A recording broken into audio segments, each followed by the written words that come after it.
Hi అండి. నేను మీ సౌమ్య. అందరూ ఎలా ఉన్నారు? నేనైతే చాలా బాగున్నాను. మీరందరూ అలాగే బాగుండాలని మనస్ఫూర్తిగా కోరుకుంటూ, ఇవాళైతే సండే నేను ఏం వంట చేశానో, తర్వాత మండే మార్నింగ్ మా పిల్లల కోసం నేనైతే ఏం టిఫిన్ చేశానో ఈ వీడియోలో చూద్దాం రండి. ఇప్పుడైతే ఫస్ట్ పనసకాయ తొనలైతే మా వారు మా పిల్లల కోసం అయితే తీసుకొచ్చారు. అలాగే Sunday morning egg fried rice fried rice చేద్దామని ఇలా అయితే వంట చేస్తూ ఉన్నాను. అన్నం అయితే వండి పక్కనుంచాను. ఇదైతే బాస్మతి రైస్ అన్నం అయితే వండాను. ఇప్పుడైతే పక్కన 6 ఎగ్స్ అయితే తీసుకొని అందులో ఉప్పు, కారం, పసుపు వేసి ఇలా మ్యాగ్నేట్ చేసి పక్కన నుంచి తర్వాత స్టవ్ మీద బండిలో అయితే పెట్టి తర్వాత ఒక గరిట ఆయిల్ అయితే పోసి ఆయిల్ అయితే కాగిన తర్వాత ముందుగా మ్యాగ్నేట్ చేసి పెట్టిన ఈ ఎగ్‌ని అయితే వేసి చిన్న చిన్న ముక్కలుగా చేసి తర్వాత కట్ చేసి పెట్టిన ఒక 2 ఉల్లిగడ్డలు అయితే వేసి తర్వాత వెల్లుల్లిపాయలు అయితే చిన్న చిన్నగా కట్ చేసి వేసుకొని తర్వాత ఇందులో కారపొడి, ఫ్రైడ్ రైస్ మసాలా తర్వాత ఉప్పు వేసి ఇలా కలుపుకొని పైన అయితే కొంచెం నిమ్మకాయ రసం వేసి తర్వాత పెప్పర్ పౌడర్ అయితే వేసి కలిపి టేస్ట్ అయితే సూపర్‌గా ఉంటుందండి. ఇప్పుడైతే మధ్యాహ్నం లంచ్ కోసం అయితే ఇలా బండిలు అయితే పెట్టి అందులో ఒక గరిట ఆయిల్ అయితే పోసి ఆ ఆయిల్ అయితే కాగిన తర్వాత ఇలా కట్ చేసి పెట్టుకున్న ఒక 2 ఉల్లిగడ్డలు అయితే వేసి ఇలా వేపుతూ ఉన్నాను. ఇవి లైట్ బ్రౌన్ కలర్ వచ్చిన తర్వాత ఇందులో అల్లం వెల్లుల్లి పేస్ట్ అయితే వేసి అది పచ్చివాసన పోయిన తర్వాత నేనైతే 1.5 టేబుల్ స్పూన్ కారపొడి అలాగే 1/2 టేబుల్ స్పూన్ పసుపు పొడి వేసి తర్వాత ముందుగా కడిగి ఉంచుకున్న చికెన్ అయితే వేసి మ్యాగ్నేట్ చేసి అందులోనే ఉప్పు వేసి ఉప్పు కారపొడి కలిసేలా చికెన్ అయితే కలిపి తర్వాత మూత ఉంచి కొంచెం సేపు అయితే మంట అయితే తక్కువలో పెట్టుకొని ఇలా అయితే ఉడికించుకోవాలి. చూడండి నేనైతే వీడియోస్ గురించి అయితే మాట్లాడతాను. వీడియోస్ చేయడం అయితే చాలా కష్టమండి. ఎందుకంటే నేను వేరే వాళ్ళ యూట్యూబ్ ఛానల్ చూసేటప్పుడు అయ్యో! ఇంత ఈజీనా అని అనుకునేదాన్ని. తర్వాత నేను వీడియోస్ చేసేటప్పుడు అయితే తెలిసింది. అయ్యో! ఇంత కష్టమా అని.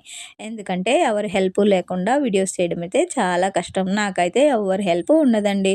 ఎందుకంటే మా వారు పనికెళ్ళిపోతారు. మా పిల్లలైతే కాలేజీకి, స్కూల్‌కి అయితే వెళ్ళిపోతారు. హాలిడేస్ ఉన్నప్పుడైతే కాస్త హెల్ప్ అయితే చేసేవాళ్ళు మా పిల్లలు. కానీ ఇప్పుడైతే వాళ్ళకి తీరికే ఉంటలేదు. వాళ్ళు ఇంకెక్కడ హెల్ప్ చేస్తారండి. కానీ యూట్యూబ్ ఛానల్ సక్సెస్ అవ్వడం అంటే చాలా కష్టం అనుకుంటా.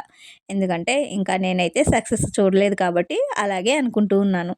కానీ కొంచెం ఓపిక పట్టి చూద్దాము అని అయితే నేనైతే ట్రై చేస్తూ ఉన్నాను. తర్వాత అనేది మన చేతుల్లో ఏమీ ఉండదు కదా! మన వీడియోస్ నచ్చితేనే ఎవరైనా చూస్తారు. నచ్చకపోతే మనం ఏమీ చేయలేము. అదంతా మన మన లక్ మీద ఆధారపడి అయితే ఉంటుంది. ఇప్పుడైతే నేనైతే ట్రై చేస్తూ ఉన్నాను. చూడాలి నాకు లక్ ఉందా లేదా అనేసి.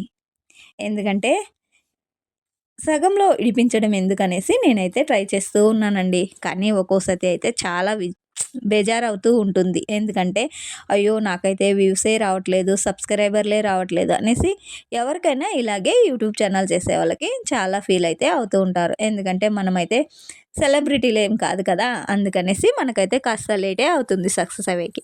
కానీ మనమైతే కొంచెం ట్రై చేసి చూద్దాము అనేసి నేనైతే ట్రై చేస్తూ ఉన్నాను.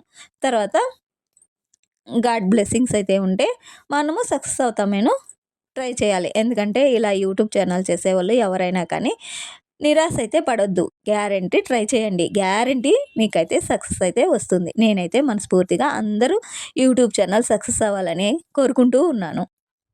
ఇప్పుడైతే వీడియోలోకైతే వెళ్దాము. ఇప్పుడైతే నేనైతే చికెన్ అయితే మూత పెట్టి ఉంచాను కదా! ఇలా నీళ్ళైతే వాటర్ అయితే వచ్చింది. ఆ వాటర్‌లోనే ఉడికించి తర్వాత నీళ్ళన్నీ ఇంకిపోయిన తర్వాత ముందుగా మిక్సీ జార్‌లో పుదీనా, కొత్తిమీరి అలాగే ఒక చిన్న చెక్క ముక్క తర్వాత 4 లవంగాలు వేసి మిక్సీలో పేస్ట్‌లా పట్టి పక్కనుంచాను. ఇప్పుడైతే ఇందులో పోసుకుందాం. చూస్తున్నారుగా ఎంత సౌండో. ఇలా నేను ఎన్ని సతి డబ్బింగ్ చెప్తానో నాకే తెలవదు. ఒక్కోసతి ఒక 20 ఆర్ 30 టైమ్స్ కొని అవుతుంది. ఎందుకంటే ఈ పక్కనైతే రోడ్డయితే ఉంటుంది. అందుకని చాలా సౌండ్ అయితే వస్తూ ఉంటుంది. ఇప్పుడైతే ముందుగా మనం రుబ్బి పెట్టుకున్న ఈ పేస్ట్ అయితే ఇందులోకి వేసి కాస్త కలిపి కొంచెం వాటర్ అయితే సరిపడినంత వాటర్ అయితే వేసుకొని తర్వాత మూత ఉంచైతే ఉడికించుకోవాలి.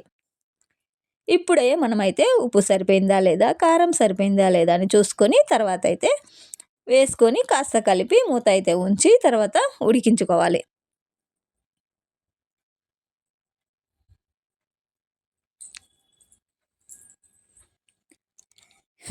ఇలా కలిపి తర్వాత మూత అయితే ఉంచి కొంచెం హై ఫ్లేమ్‌లోనే పెట్టుకొని ఉడికించుకుంటే ఇలా వాటర్ అంతా ఇంకిపోయిన తర్వాత లాస్ట్‌లో అయితే పెప్పర్ పౌడర్ ఉంటే కలుపుకుంటే చాలా టేస్ట్ అయితే ఉంటుందండి.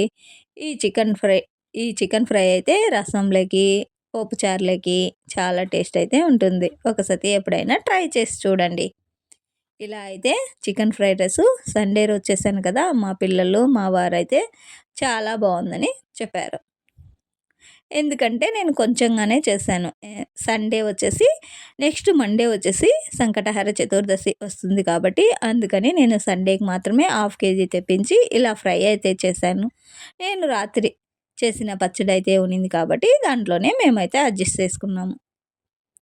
మా పాప అయితే ఇలా ఫేస్ ప్యాక్ అయితే చేసింది. అది ఏమేమి ఏసి చేసిందో నాకైతే కొంచెం కొంచెం కొని తెలవదండి. ఈసతి ఎప్పుడైనా మా పాపనైతే అడిగి అది ఎలా చేశారో నేనైతే ఈ వీడియోలో చెప్పడానికి ట్రై చేస్తాను. ఎందుకంటే నేను కొని ఆ ఫేస్ ప్యాక్ అయితే యూజ్ చేశాను. చాలా బాగా మొఖం అయితే చాలా కళగా అయితే వచ్చింది. తర్వాత వచ్చేసి ఇలా మండే మార్నింగ్ వచ్చేసి ఇలా చట్నీ, తర్వాత ఇడ్లీ చేసి మా పిల్లలకైతే లంచ్ బాక్స్ అయితే కడుతూ ఉన్నాను. చూడండి. ఇలా చట్నీ అయితే రుబ్బి తర్వాత అయితే నేనైతే చట్నీకి ఎప్పుడు మామూలేనే ఎన్నో సతి చెప్పే ఉంటాను. పోపు అయితే పెడుతూనే ఉంటాను. ఇలా పోపు అయితే పెట్టి తర్వాత పోపునంతా చట్నీలో కలిసేలా కలుపుతూ ఉన్నాను. ఇలా కలిపిన తర్వాత మూత పెట్టి పక్కనుంచుకోవాలి. నేనైతే మూత ఉంచి పక్కనైతే పెట్టి తర్వాత ఇడ్లీలైతే ఉడికాయా లేవా అని పోయి చూస్తూ ఉన్నాను. తర్వాత ఇడ్లీలైతే చాలా సాఫ్ట్‌గా, చాలా మెత్తగా బాగా వచ్చినవండి. మా ఇంట్లో అయితే ఇడ్లీ ఉంటే గ్యారంటీ చట్నీ పొడి, తర్వాత నెయ్యి అయితే వేసుకొని ఇలా చట్నీలో అయితే ముంచుకొని అయితే చాలా ఇష్టంగా అయితే మా పిల్లలైతే తింటారు. ఇలా ఇడ్లీలైతే చూసారా ఎంత టేస్టీగా, ఎంత బాగా, ఎంత మెత్తగా వచ్చాయో. టేస్ట్ అయితే నేను చూసాను కాబట్టి బాగున్నాయండి. బాగానే ఉన్నాయి. ఇలా లంచ్ బాక్స్ అయితే మా పిల్లల కోసం కట్టుతూ ఉన్నాను. ఉదయం 7 కల్లా మా ఇంట్లో అయితే లంచ్ బాక్స్ రెడీ అయిపోవాలి కదా! అందుకే ఇలా అయితే అర్జెంట్‌గా వీడియో అయితే తీసుకుంటూ ఉన్నాను. ఎప్పుడు తీసుకునేకే అవ్వలేదు కదా! అందుకని. నచ్చితే లైక్ చేయండి, షేర్ చేయండి, సబ్స్క్రైబ్ చేసుకోండి.